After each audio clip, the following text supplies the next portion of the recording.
کہ آپ ہمارے ساتھ زندہ سلامت گھر چلیں گے۔ پہلے تو حضرت نے وعدہ نہیں کیا، لیکن جب اس فقیر نے بھی اصرار کیا تو حضرت نے اس شرط کے ساتھ وعدہ کیا کہ جو جانچیں رہ گئی ہیں وہ مکمل ہونے کے بعد واپس چلو، تاخیر مت کرنا۔ ہم لوگوں نے ایسا اس لیے کیا کہ ہمارا عقیدہ ہے کہ مومن جب کوئی وعدہ کرتا ہے تو اس کو ضرور پورا کرتا ہے، اور جس نے پوری زندگی اللہ اور اس کے حبیب صلی اللہ علیہ وسلم کی خوش ندی کے لیے کبھی وعدہ خلافی نہیں کی ہو، اللہ اپنے ایسے محبوب بندے کے وعدے کو آخری وقت ضرور پورا فرمائے گا، اور ایسا ہی ہوا۔ دوسرے دن اتوار کو ہم لوگ حضرت کو اپنے ساتھ لے کر گھر پہنچنے کے بعد چہرہ مبارک اور اطمینان و سکون نظر آ رہا تھا۔ نکاحت کی بنا پر آواز بہت آہستہ نکل رہی تھی۔ طبیعت کے بارے میں جب پوچھا جاتا تو ہمیشہ کی طرح وہی جواب ہوتا، الحمدللہ، اللہ کا شکر ہے۔ سب سے زیادہ حیران کن بات یہ تھی کہ دوران علاج اور اس وقت بھی جبکہ کسی بھی وقت موت کا فرشتہ روح قبض کرنے کے لیے آ سکتا ہے، حضرت کے چہرے میں مکمل اطمینان و سکون تھا۔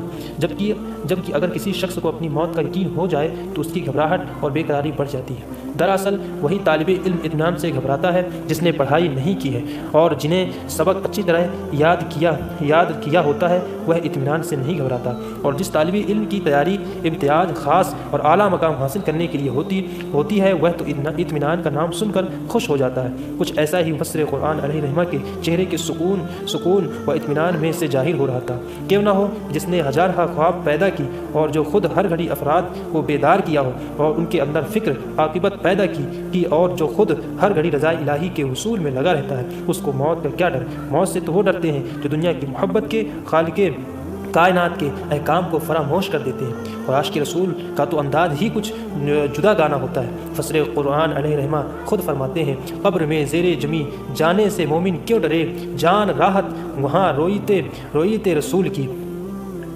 حضرت کی آواز بہت آہستہ نکل رہی تھی اور انفیکشن تیزی کے ساتھ جسم کے اندر پھیل رہا تھا۔ ڈاکٹروں نے منہ کے ذریعے غذا دینے سے سختی سے منع کر دیا۔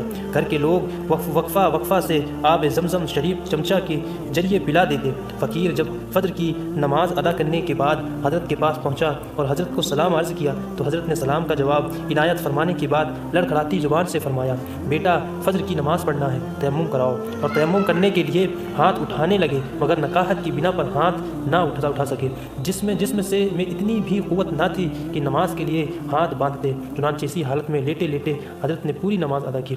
نماز سے فراغت کے تھوڑی دیر بعد ہی سے پوچھنا شروع کر دیا کہ ظہر کا وقت ہوا کہ نہیں۔ جب ظہر کا وقت شروع ہو گیا تو کافی دیر تک ظہر کی نماز ادا کرتے رہے۔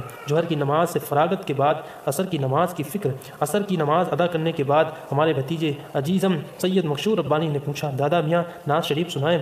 فرمایا، سناؤ۔ مشکور ربانی اور دیگر نبیران فسر قرآن علیہ رحمہ نے کافی دیر تک اجتماعی نعت خوانی کی۔ اللہ، ایک عاشق رسول صلی اللہ علیہ وسلم کی کیا شان ہوتی ہے۔ آقا کے دیدار کی گھڑی قریب آ رہی ہے، سوزش عشق کو اور بڑھایا جا رہا ہے۔ پھر مغرب کی نماز کی فکر۔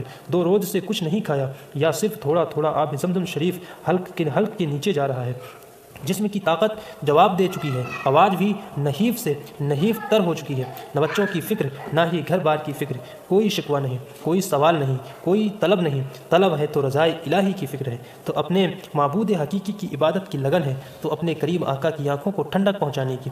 حضرت اپنی زندگی کی آخری نماز مغرب ادا کر رہے ہیں۔ ایک عالم ربانی، مظہر شان امام ربانی، جانشین غوث جیلانی اپنے جدا اعلیٰ شہید اعظم رضی اللہ عنہ کے کربلا کے کیے ہوئے آخری سجدے کے ذریعے دیے گئے پیغام پر لبیک کہہ رہا ہے، اور اپنے لاکھوں مریدین و بستگان کو پیغام دے رہا ہے کہ دیکھو، نماز مت چھوڑنا، اے جہاد اکبر کے میدان کے کامیاب غازی، تمہارے استقامت کو سلام، اور جہاد اکبر کی آخری معرکہ کو سر کرنے